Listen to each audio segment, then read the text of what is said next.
So guys welcome back to micro classes. हमारी Meerut university और Saharanpur university की बीएड फर्स्ट ईयर की क्लासेस चल रही हैं। आज का हमारा टॉपिक है टेली कॉन्फ्रेंसिंग। अब ये शॉर्ट क्वेश्चन में आता है बीएड एग्जाम में। टेली कॉन्फ्रेंसिंग ये क्या होता है, कितने प्रकार का होता है, क्या इसके लाभ है, वह सब हम इस वीडियो में कवर करने वाले हैं। देखो टेली कॉन्फ्रेंसिंग आसान भाषा में इसे हम कॉन्फ्रेंस कॉल कहते हैं। आप बात करते हैं अपने दोस्त से तो वहां पर एक कॉन्फ्रेंस कॉल का ऑप्शन आता है, तो ये वही है। टेली कॉन्फ्रेंसिंग एक ऐसी प्रक्रिया है जिसके माध्यम से दो या दो से अधिक व्यक्ति आपस में बैठकर बातचीत कर सकते हैं। तो आप अपने घर पर बैठे हुए आप अपने दोस्त को फोन करते हैं, दूसरे दोस्त को फोन करते हैं, तीसरे दोस्त को फोन करते हैं और उसके बाद कॉन्फ्रेंस कॉल कर देते हैं। तो आप चार के चार दोस्त आपस में एक दूसरे के साथ बातचीत कर सकते हैं। उसे ही हम टेली कॉन्फ्रेंसिंग बोलते हैं, मतलब कॉन्फ्रेंस कॉल। टेली कॉन्फ्रेंसिंग एक ऐसा माध्यम है जिसके द्वारा बहुत से व्यक्ति आपस में बैठकर बातचीत कर सकते हैं, सूचनाओं का आदान प्रदान कर सकते हैं, अपनी जानकारी दूसरों तक पहुंचा सकते हैं। यही होता है टेली कॉन्फ्रेंसिंग, आसान भाषा में यही होता है। अब इसके बारे में पढ़ते हैं। टेली कॉन्फ्रेंस या फिर टेली कॉन्फ्रेंसिंग का शाब्दिक अर्थ होता है दूर स्थान से संवाद स्थापित करना। टेली कॉन्फ्रेंसिंग को दूर संवाद प्रणाली या फिर दूर संभाषण प्रणाली कहा जाता है, क्योंकि इसके माध्यम से विभिन्न प्रकार के तकनीकी उपकरणों का प्रयोग करके क्रियाशील समूह संप्रेषण की सुविधा उपलब्ध की जाती है। अतः टेली कॉन्फ्रेंसिंग आधुनिक युग की वह तकनीकी है जिसके द्वारा कितनी भी दूरी पर बैठे हुए दो या दो से अधिक व्यक्ति को एक समय पर वार्तालाप के लिए अथवा एक विषय पर चर्चा के लिए आसानी से जोड़ा जाता है। तो टेली कॉन्फ्रेंसिंग क्या है? ये एक ऐसी तकनीकी है जिसके माध्यम से कई व्यक्ति अगर काफी दूर जगह पर भी बैठे हुए हैं तो उन्हें एक विषय पर चर्चा करने के लिए आपस में जोड़ा जा सकता है।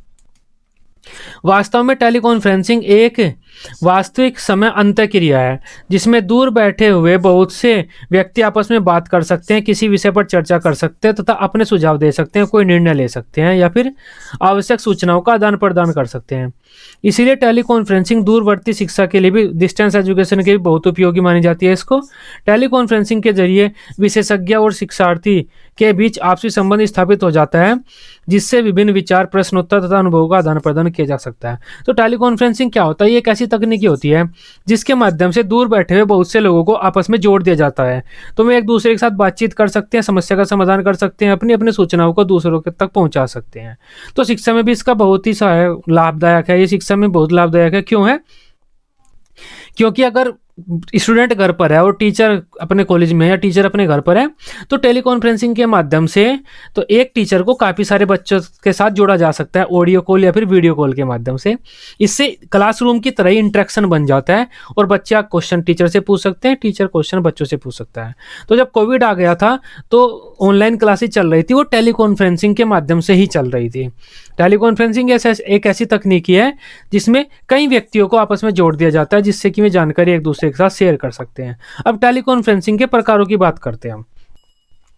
टेली कॉन्फ्रेंसिंग तीन प्रकार की होती है। एक तो होती है ऑडियो कॉन्फ्रेंसिंग, एक होती है वीडियो कॉन्फ्रेंसिंग, एक होती है कंप्यूटर कॉन्फ्रेंसिंग। ऑडियो कॉन्फ्रेंसिंग तो होता है जब आप फोन पर ऑडियो कॉल करते हैं और आपस में कॉन्फ्रेंस कॉल कर लेते हैं।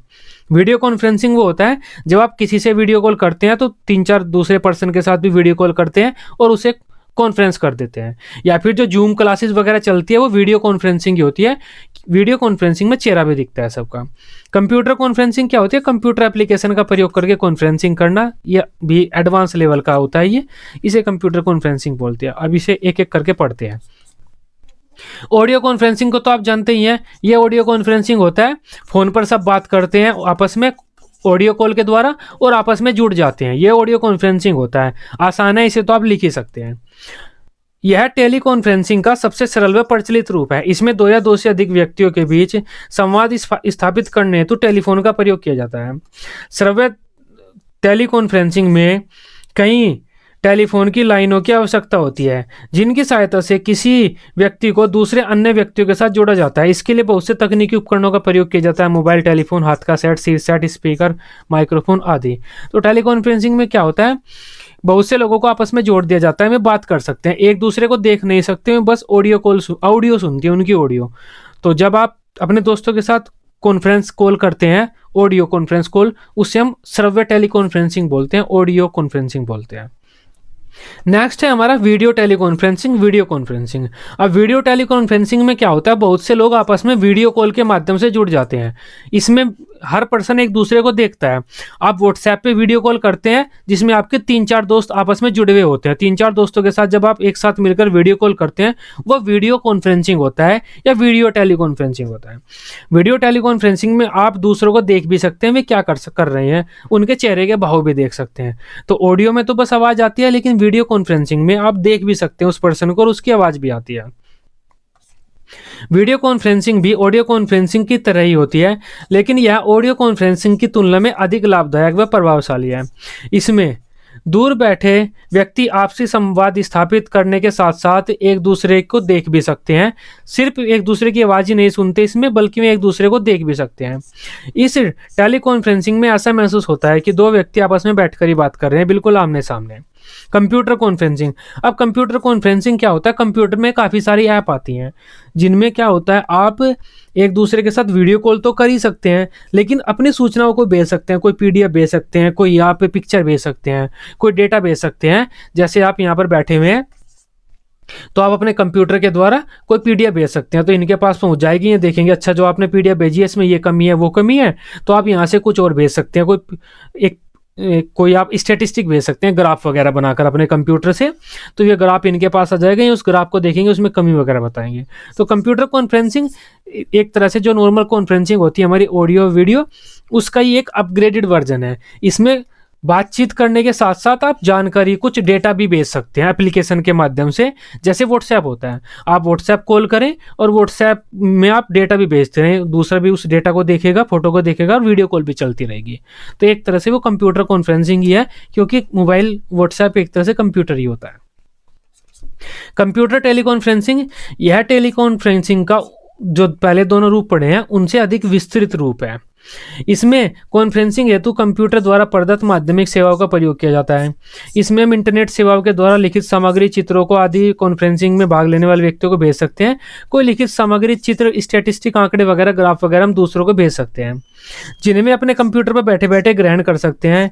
इस कॉन्फ्रेंसिंग में भाग लेने वाले इच्छुक व्यक्ति श्रव्य दृश्य सामग्री का इस्तेमाल कॉन्फ्रेंसिंग के बीच कर सकते हैं। इसमें कॉन्फ्रेंसिंग के साथ साथ और भी कार्य किए जा सकते हैं। मतलब बातचीत करने के साथ साथ हम श्रव्य दृश्य सामग्री, कुछ सामग्री भी भेज सकते हैं। कोई वीडियो क्लिप, कोई ऑडियो क्लिप भेज सकते हैं, आप इसको देखो, इसके बारे में अपने विचार दो। तो यहाँ पर तो हम बातचीत करते हुए कुछ डेटा, अपनी फाइलें भी भेज सकते हैं। बस यही होता है हमारे कंप्यूटर टेलीकॉन्फ्रेंसिंग में। अब टेलीकॉन्फ्रेंसिंग के लाभ देखते हैं, इसके क्या क्या लाभ होते हैं। इसके द्वारा जानकारी को बहुत ही कम समय में बहुत दूर तक पहुंचाया जा सकता है, बहुत से छात्रों तक पहुंचाया जा सकता है। छात्रों तक, ये तक है। यह अनुदेशन प्रणाली में बहुत ही सहायक है। अनुदेशन प्रणाली मतलब छात्र घर पर बैठे हुए कंप्यूटर वगैरह से तकनीकी के द्वारा सीख रहे हैं, उसे अनुदेशन बोलते हैं। टेलीकॉन्फ्रेंसिंग प्रणाली के द्वारा छात्रों को तुरंत फीडबैक मिल जाता है। पृष्ठ पोषण मतलब फीडबैक, क्योंकि ऑडियो या वीडियो कॉल चलती है, छात्र कोई गलती करता है तो टीचर खुद तुरंत बता देता है कि आपने ये गलती की है। दूरवर्ती अधिगमकर्ताओं के लिए मतलब डिस्टेंस एजुकेशन में तो यह बहुत लाभदायक सिद्ध होती है। टेलीकॉन्फ्रेंसिंग से छात्रों की रुचि, कल्पना, जिज्ञासा, आंतरिक प्रेरणा में वृद्धि होती है। छात्र जल्दी सीखते हैं। इसके माध्यम से छात्र अपने विशेषज्ञ शिक्षकों के संपर्क में रह सकते हैं, जिस तरह क्लासरूम में रहते हैं ऐसे ही रह सकते हैं। नेक्स्ट पॉइंट है, टेलीकॉन्फ्रेंसिंग का प्रयोग औपचारिक, अनौपचारिक व निरौपचारिक सभी तरह से प्रयोग किया जा सकता है। एजुकेशन शिक्षा 3 प्रकार की होती है, औपचारिक, अनौपचारिक व निरौपचारिक। तीनों जगह पर हम टेलीकॉन्फ्रेंसिंग का यूज कर सकते हैं। यह प्रत्यक्ष शिक्षण के समान प्रभावी है, क्योंकि इसमें छात्र शिक्षक अंतःक्रिया बनी रहती है। छात्र शिक्षक को देख सकता है और दोनों आपस में बातचीत कर सकते हैं, तो ये काफ़ी प्रभावशाली है। इस विधि में शिक्षण परिसर से बाहर स्थित अध्ययन केंद्रों से भी हम संपर्क स्थापित कर सकते हैं। मतलब एक स्टूडेंट अगर घर बैठा है तो अपने टीचर के साथ या फिर अपने स्कूल के साथ संपर्क स्थापित कर सकता है। इसके माध्यम से घर बैठे छात्रों को कक्षा के समान शिक्षण प्रदान किया जा सकता है। जो बच्चे घर बैठे हैं इस तरह से एजुकेशन ले सकते हैं जैसे क्लासरूम में बैठकर ले रहे हो। तो ये टेलीकॉन्फ्रेंसिंग के लाभ होते हैं, इन्हें तो आप आसानी से लिख देंगे। आई होप इस टॉपिक को अब आप समझ पाए होंगे। वीडियो अच्छी लगी हो आप इसे अपने बीएड ग्रुप में दोस्तों के साथ शेयर कर सकते हैं। बीएड की सभी सब्जेक्ट की डेली रेगुलर क्लासेस लेने के लिए आप इस चैनल को सब्सक्राइब कर सकते हैं। Till then, bye bye, take care.